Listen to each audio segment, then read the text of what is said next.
I'm David Haynes. Welcome to On Politics at the Milwaukee Journal Sentinel. Well, we have a lot to talk about this week. I'll be joined today by Craig Gilbert of our Washington Bureau, Tom Kercher, Don Bain, Dan Bice, and Mary Spicuzza in Milwaukee. Let's get to the headlines first. Donald Trump takes on both Hillary Clinton and the GOP. There's a new Marquette University Law School poll that takes the temperature of the races. We'll talk about that. The race for U.S. Senate appears to be tightening. We'll fact-check the Senate candidates.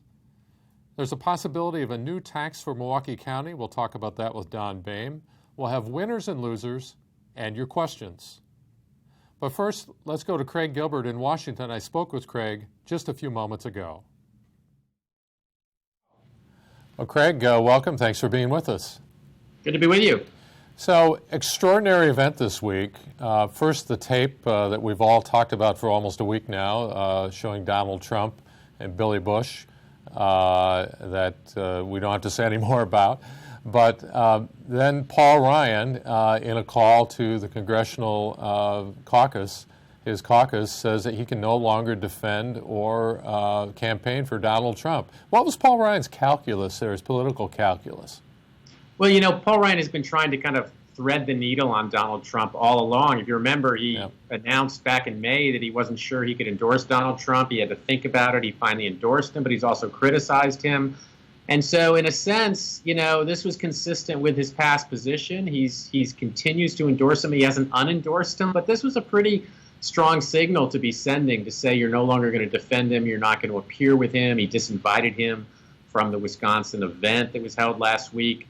So, you know, the upside to that strategy has been that if you look at his popularity in the state of Wisconsin, which is significant, he's drawing that both from pro-Trump and anti-Trump voters in Wisconsin, not just pro-Trump Republicans, but anti-Trump Republicans like Paul Ryan. And he's even getting some support from anti-Trump independents and probably more support from Democrats who are very anti-Trump than other Republicans. The risk is whether that collapses on both sides. If the anti-Trump people are mad at you because they think you're abandoning their candidate, and the pro-Trump, are mad at you because you've endorsed Trump, and the pro-Trump people are mad at you because they think you're abandoning your candidate, then you end up losing from both sides. Yeah, well, that was my question. My next question was, this was ostensibly to campaign for congressional candidates and protect their majority, but is there a chance, as you're saying, that could backfire? Yeah, I mean, there's even a debate. I mean, Paul Ryan has always kind of framed his criticism of Donald Trump in terms of principle and ideology and philosophy and values, and he's tended to frame his support for Donald Trump in terms of political calculus, which is that I'm the speaker, I can't afford to divide my party, I also have to represent my members, many of whom represent districts that are very pro-Trump. But there's a debate just in terms of sheer political calculus over what the best way for Republicans and House Republicans and Senate Republicans is to handle this. Some people think the best way is to stick behind Trump to keep the party unified and not depress Republican turnout. And other people think it's everybody for themselves. So Republicans, in order to reach out and appeal to independents who don't like Trump and moderates who don't like Trump, they should be free to distance themselves and abandon him. It's just a very tough line to walk. Paul Ryan's been trying to walk that, but some of the second guessing you hear from other Republicans is maybe he just should have kept quiet and not attracted attention, and you wouldn't have had this kind of civil war with Trump coming back and attacking Ryan on Twitter for several days now. Yeah, turnout is important, right? And now Trump's calculus seems to have changed. There's some arguing that essentially what Trump is doing with a no-holds-barred kind of campaign going forward is to depress Democratic turnout. Yeah, and that seems like a really kind of several bank shots from succeeding in my eyes, because you could just as easily argue that by pursuing that strategy, he's mobilizing Democrats rather than demoralizing them. I mean, Trump his presidential prospects are very dire at the moment with this unfolding scandal, all the allegations, possibly more shoes to drop. And he's just at a severe disadvantage right now in the battleground states, in states like Wisconsin, and we can talk about that, where his path, his path to victory nationally is very thin, and his prospects in some of these battleground states are kind of dire right now. Right. Let's talk about the Marquette Poll, which came out on Wednesday, and it shows Hillary Clinton with a wider lead. But talk a bit about how that poll is conducted and the differences in how people responded depending on when they were asked the question. Yeah, so about half the people in the poll were surveyed before the news of the Trump tape came out, and about half were surveyed as the story was breaking or right after in the days immediately following the story breaking. So it was a great kind of test of the impact of this, and essentially the two candidates were tied among the voters who were surveyed before the tape came out. As it was coming out, she opens up a single-digit lead. But in the aftermath of the story, as it's being widely kind of digested and reported, she opens up a 19-point lead. So there's a huge swing over the course of this poll. It makes it hard to know exactly where the race stands, but there's some real consistencies in the fundamentals of this race. If you look at the polling overall, I mean, he's still in the high, hasn't been able to break out of the high 30s in terms of his overall support in a four-way race, which is daunting. His favorabilities among independents and women and college-educated voters are all in the high 20s, and they've been stuck there for several months. And he's still only getting 80% or less of the Republican vote, and that's been true for several months. And he needs a bigger figure than that to win. Hillary Clinton's getting 90% of the Democratic vote. Right, and past Republican candidates, Mitt Romney, for example, got in the mid-90s, right, or low 90s. Yeah, and you can't, it's very hard unless you're getting crossover support from the other party, which he's not, or dominating him in independents, which he's not. You can't afford to have anything less than almost uniform, unanimous support from your own party. All right, we'll have to leave it there. Craig Gilbert in Washington, thanks so much. Great. Talk to you later. And now I'm joined by Mary Spicuzza and Bill Glauber in our Milwaukee studio. And Bill, we're going to talk a bit about the U.S. Senate race. New Marquette Poll out. We talked to Craig about the presidential race. What's happening with the Senate race? This thing had been glacial for more than a year. Feingold with a comfortable lead. And this week, for the first time, it's the closest it's been. It's inside the margin of error. Feingold with, I believe, 46%. Ron Johnson with 44%, the Libertarian candidate, Phil Anderson, with about 4%, 5% undecided. So game on. It's a race. Yeah, were you surprised that it tightened up? I mean, here you have the top of the ticket basically imploding, but the down ticket race, in this case the Senate race, getting tighter. Yeah, well, Johnson has basically worked his way back into the race with, he went on air in September, went with some positive ads, then drove home a negative message against Russ Feingold. He's a career politician, without any accomplishments. And, it seems to at least have been working. He got Republicans to come back home, about 89% Republican support. Feingold with about 90% of Democratic support. But in that poll, Feingold had about a 7-point lead among independents.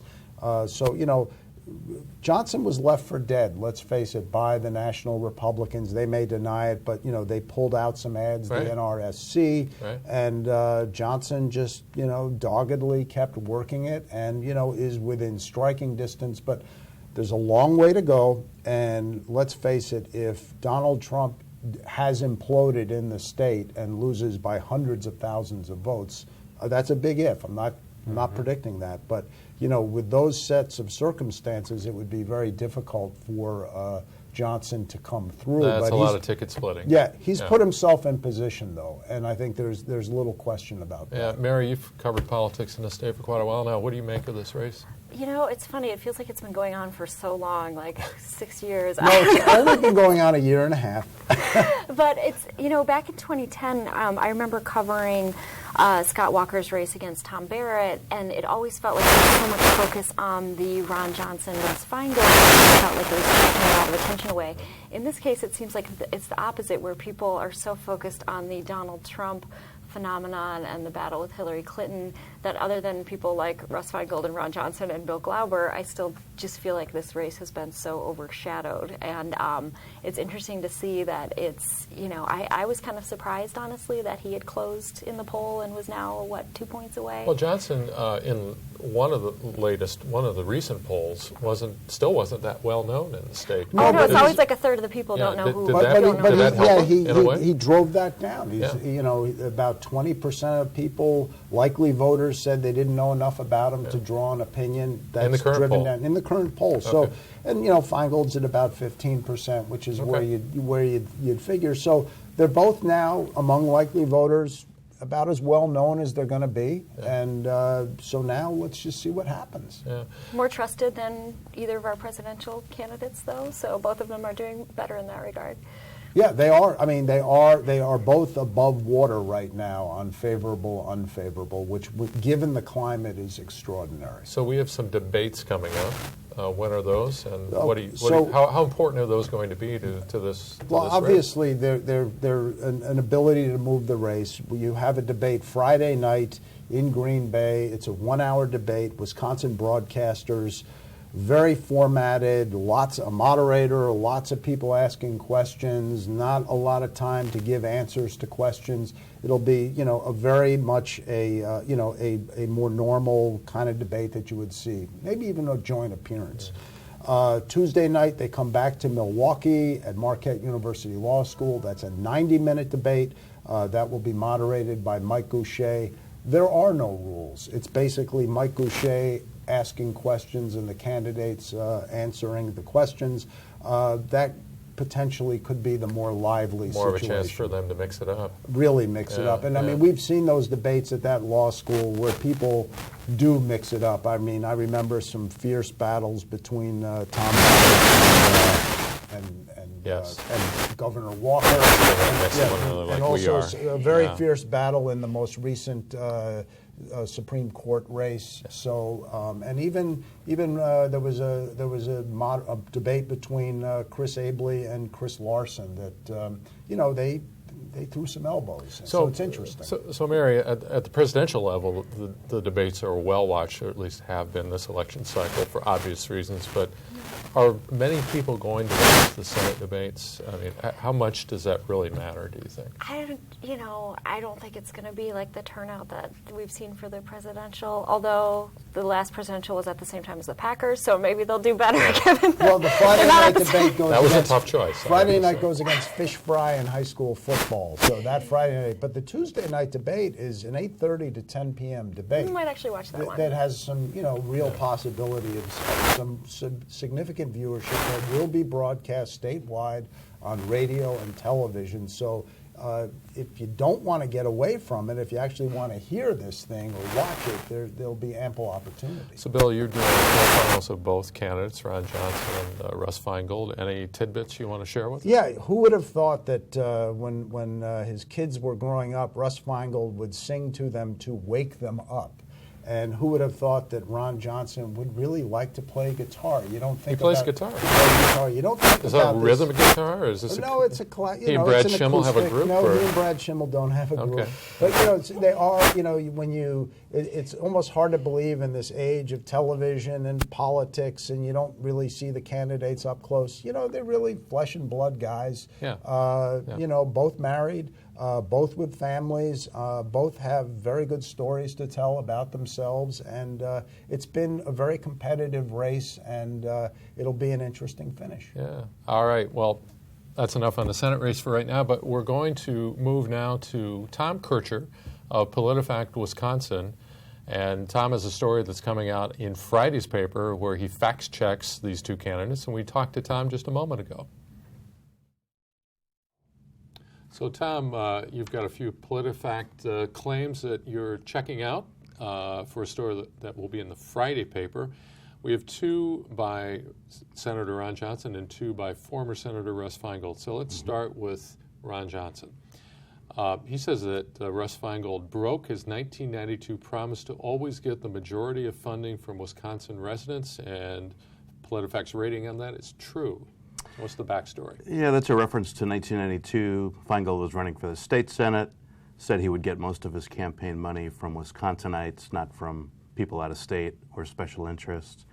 He kept that promise until this campaign. He now takes more of his money from out of state than he does in state. And his promise back in '92 was for going forward, not strictly for that campaign. So that's why we rated Johnson's statement true. Okay. Let's move on to the next one. This also from Ron Johnson. He says that Russ Feingold was, quote, the only senator to vote against Homeland Security.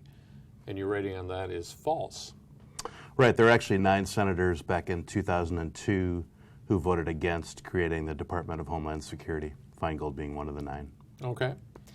Now let's move to a couple of claims by Russ Feingold. He says that Ron Johnson, quote, helped companies ship jobs overseas, and our rating on that was not true, false. Yeah, that's a reference to Johnson voting for 3 different free trade deals, including one with South Korea.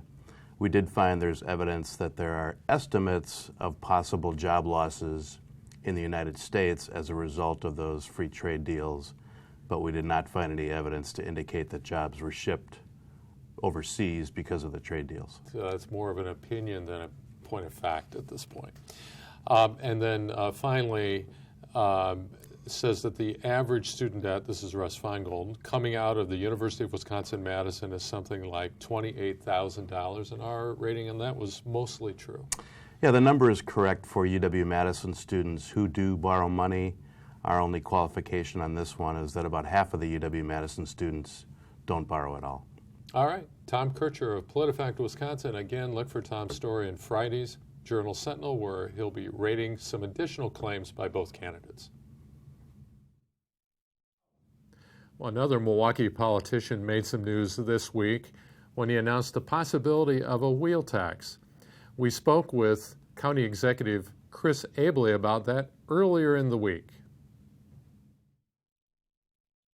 Our biggest source of funding is 90 miles west of here, and we don't have, unfortunately, as much control over that as we'd like. And transit funding is less for the county now from the state than it was even in 2009, and our costs have gone up, not surprisingly. Mm-hmm.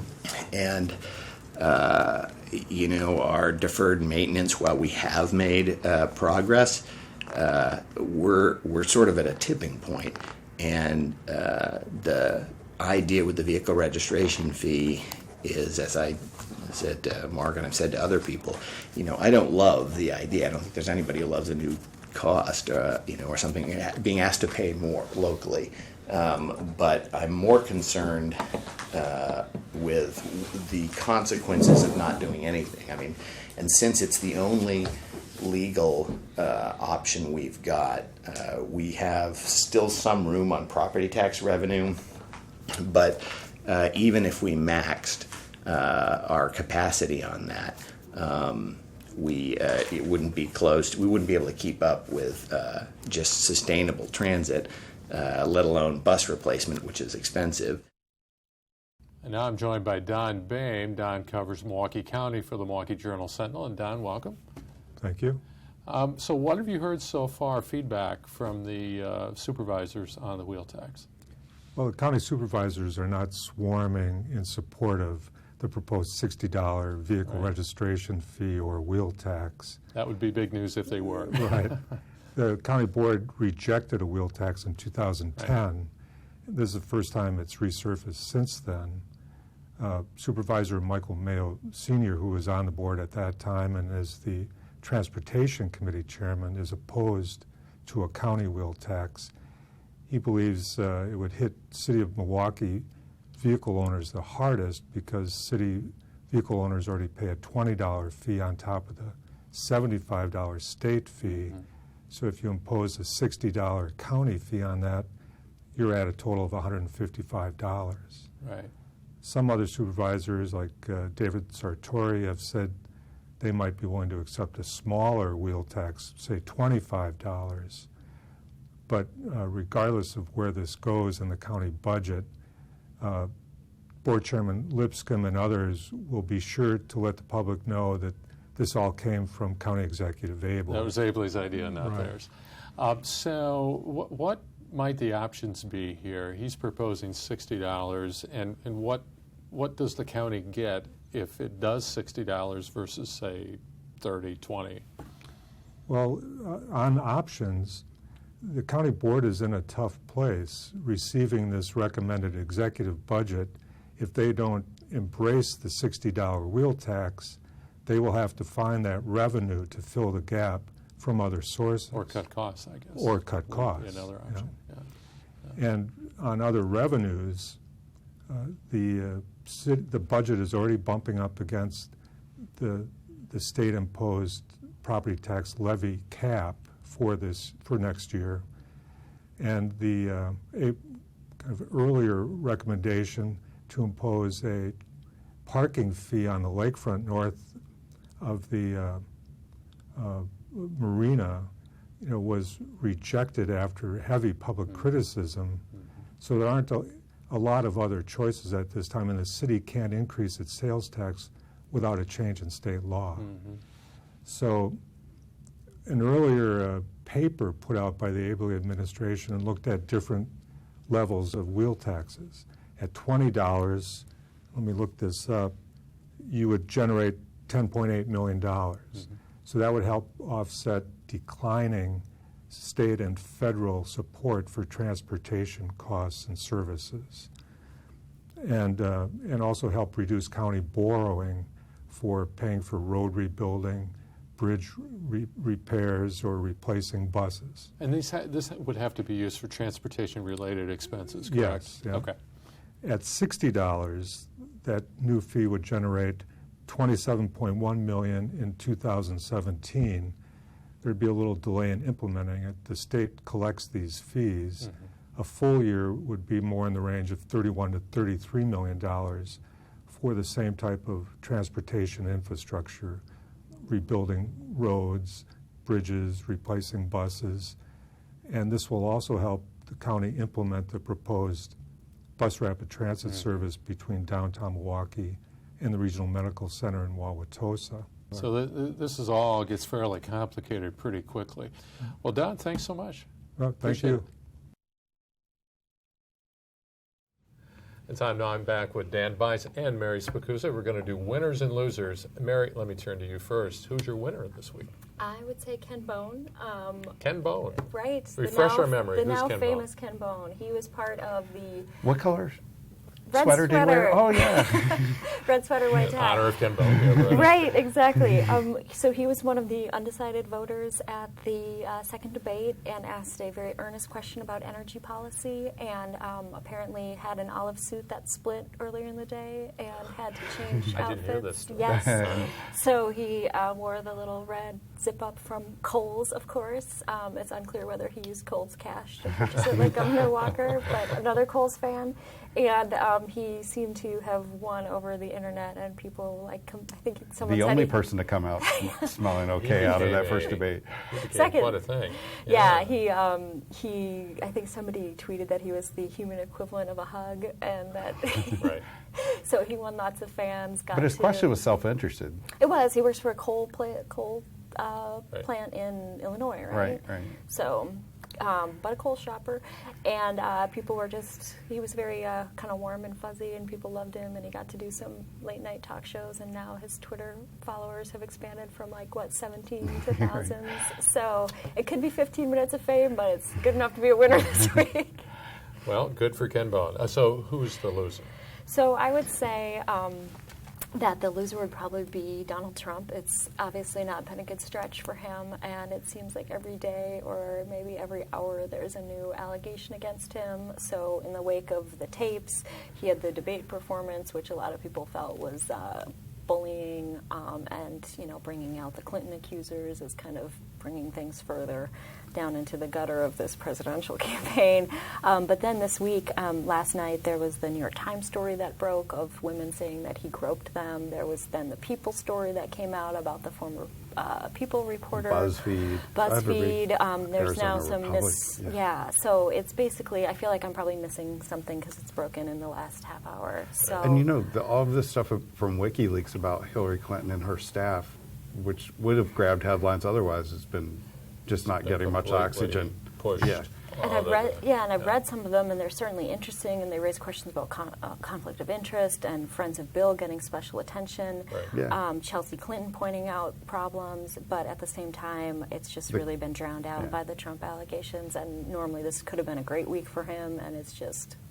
I am sort of waiting for the post-debate polls to come out, because all we have right now are stuff that came out after the allegations but before the debate.